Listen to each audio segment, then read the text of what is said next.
Penguin Audio presents Proven Guilty by Jim Butcher.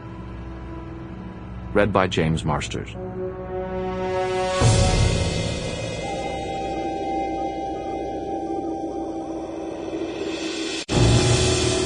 Chapter 1. Blood leaves no stain on a warden's gray cloak. I didn't know that until the day I watched Morgan, second in command of the White Council's wardens, lift his sword over the kneeling form of a young man guilty of the practice of black magic.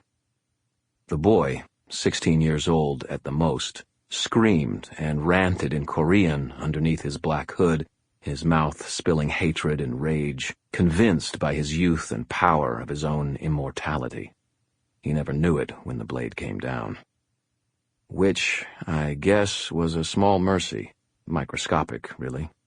His blood flew in a scarlet arc. I wasn't 10 feet away. I felt hot droplets strike one cheek, and more blood covered the left side of the cloak in blotches of angry red. The head fell to the ground, and I saw the cloth over it moving, as if the boy's mouth were still screaming imprecations. The body fell onto its side. One calf muscle twitched spasmodically and then stopped. After maybe 5 seconds, the head did too. Morgan stood over the still form for a moment, the bright silver sword of the White Council of Wizards' justice in his hands. Besides him and me, there were a dozen wardens present, and 2 members of the senior council, the Merlin and my one-time mentor, Ebenezer McCoy. The covered head stopped its feeble movements. Morgan glanced up at the Merlin and nodded once. The Merlin returned the nod.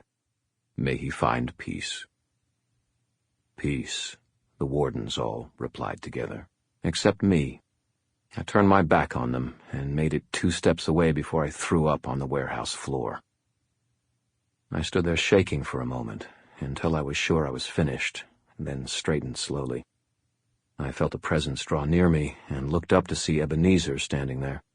He was an old man, bald but for wisps of white hair, short, stocky, his face half covered in a ferocious-looking gray beard. His nose and cheeks and bald scalp were all ruddy, except for a recent purplish scar on his pate. Though he was centuries old, he carried himself with a vibrant energy, and his eyes were alert and pensive behind gold-rimmed spectacles.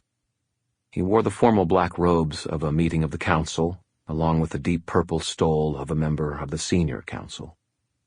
"Harry," he said quietly, "you all right?" "After that?" I snarled, loudly enough to make sure everyone there heard me. "No one in this damn building should be all right."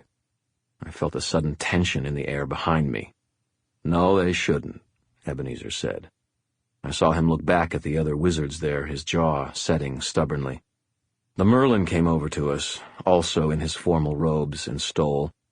He looked like a wizard should look, tall, long white hair, long white beard, piercing blue eyes. His face seamed with age and wisdom. Well, with age, anyway. "Warden Dresden," he said. He had the sonorous voice of a trained speaker and spoke English with a high-class British accent. "If you had some evidence that you felt would prove the boy's innocence, you should have presented it during the trial." "I didn't have anything like that, and you know it," I replied. "He was proven guilty," the Merlin said. I soul-gazed him myself. I examined more than 24 mortals whose minds he had altered. 3 of them might eventually recover their sanity. He forced 4 others to commit suicide, and had hidden 9 corpses from the local authorities as well, and every one of them was a blood relation. The Merlin stepped toward me, and the air in the room suddenly felt hot. His eyes flashed with azure anger, and his voice rumbled with deep, unyielding power. "The powers he had used had already broken his mind. We did what was necessary." I turned and faced the Merlin. I didn't push out my jaw and try to stare him down. I didn't put anything belligerent or challenging into my posture.